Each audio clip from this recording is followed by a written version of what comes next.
জিনিয়াসদের হাত ধরেই সমৃদ্ধ ও আলোকিত বাংলাদেশ গড়ে উঠবে উল্লেখ করে আনোয়ারা সরকারি কলেজের অধ্যক্ষ প্রফেসর রুহুল আমিন বলেছেন, আজকের জিনিয়াসরাই একদিন দেশের নেতৃত্ব দিবে। তাদেরকে সঠিক পরিচর্যা দিয়ে মেধা ও মননে যোগ্য করে তুলতে হবে। একদিন এই জিনিয়াসরাই বিশ্বের দরবারে বাংলাদেশকে মর্যাদাপূর্ণ অবস্থানে নিয়ে যাবে। সুতরাং আগামী প্রজন্মের মেধা বিকাশে জিনিয়াসের সময়োপযোগী উদ্যোগ প্রশংসার দাবিদার। শনিবার 27 জুন বিকেলে আনোয়ারা উপজেলা মিলনায়তনে জিনিয়াস বাংলাদেশ ফাউন্ডেশন আয়োজিত মেধাবৃত্তি পুরস্কার বিতরণ ও শিশু উৎসবে প্রধান অতিথির বক্তব্যে তিনি একথা বলেন। আপনারা কিন্তু নিজেরা অজান্তেই কিন্তু এইটা চালায় আসেন, ধারাবাহিকতা এইভাবে গড়ে উঠতে সাহায্য করেন।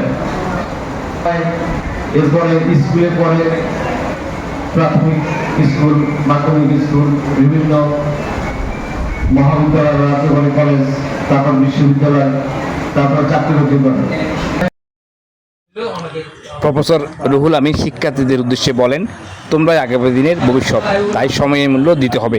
মনোযোগ দিয়ে পড়াশোনা করা ও সততা ও শৃঙ্খলাকে জীবনের সঙ্গী হতে বলেন তিনি। প্রতিদিন নিজেকে গতকালের চেয়ে আরও বেশি ভালো করার চেষ্টা করার আহ্বান জানান শিক্ষার্থীদের।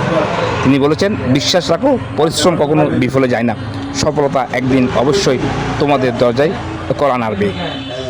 জিনিয়াস বাংলাদেশ ফাউন্ডেশনের প্রতিষ্ঠাতা ও পরিচালক সরোজ আহমেদের সভাপতিত্বে সুশান্ত কুমার শীল ও বিলকিস আক্তারের সঞ্চালনায় অনুষ্ঠানে বিশেষ অতিথি হিসেবে বক্তব্য রাখেন লায়লা সুবহান ফাউন্ডেশনের চেয়ারম্যান অ্যাডভোকেট ফজল আমিন চৌধুরী, আনোয়ারা উপজেলা হিসাবরক্ষণ অফিসার ও শহীদুল ইসলাম, আনোয়ারা উপজেলা প্রাথমিক শিক্ষা অফিসার মোহাম্মদ হিন্দুল বাড়ি, বাংলাদেশ কিন্ডারগার্টেন অ্যাসোসিয়েশনের কেন্দ্রীয় সহ আইন বিষয়ক সম্পাদক DIM জাহাঙ্গীর আলম, সাংবাদিক মোহাম্মদ মোজাম্মেল হক।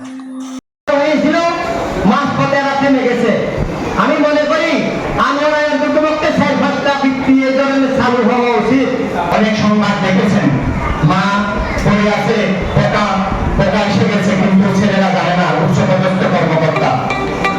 অনেকে ছেলে মেয়েদেরকে বিদেশে হাই এডুকেশনের জন্য পাঠানো হয়েছে। অংশগ্রহণ করে আমাদের এই শিক্ষার্থী যারা পুরস্কার গ্রহণ করবে তাদেরকে অভিনন্দন জানাই। তাদের অনুষ্ঠানে অন্যান্যদের মধ্যে পীরকান সরকারি প্রাথমিক বিদ্যালয়ের প্রধান শিক্ষক KM এরশাদ হোসেন, জিনিয়াস সাংগঠনিক সম্পাদক মোহাম্মদ রিদওয়ানুল হক, নাট্যজন মীর রিয়াদ, আনোয়ারা উপজেলা ক্রীড়া সংস্থার সদস্য মহসিন পারভেজ, হাসান জাহাঙ্গীর, শিক্ষক মোহাম্মদ নাসিমউদ্দিন, সাংবাদিক MD রাজু, রেজাল করিম সাজ্জাদ, নুরুল কবির, নুরুল আজিম, তানজিম আহমেদ, শাহিদুল ইসলাম সহ। অনুষ্ঠানে আনোয়ারা উপজেলার বিভিন্ন শিক্ষা প্রতিষ্ঠানের 195 জন মেধাবী শিক্ষার্থীদের হাতে পুরস্কার হিসাবে ল্যাপটপ, নগদত্ব, ক্রেস্ট, সনদ, বইসহ বিভিন্ন শিক্ষা উপকরণ প্রদান করা হয়।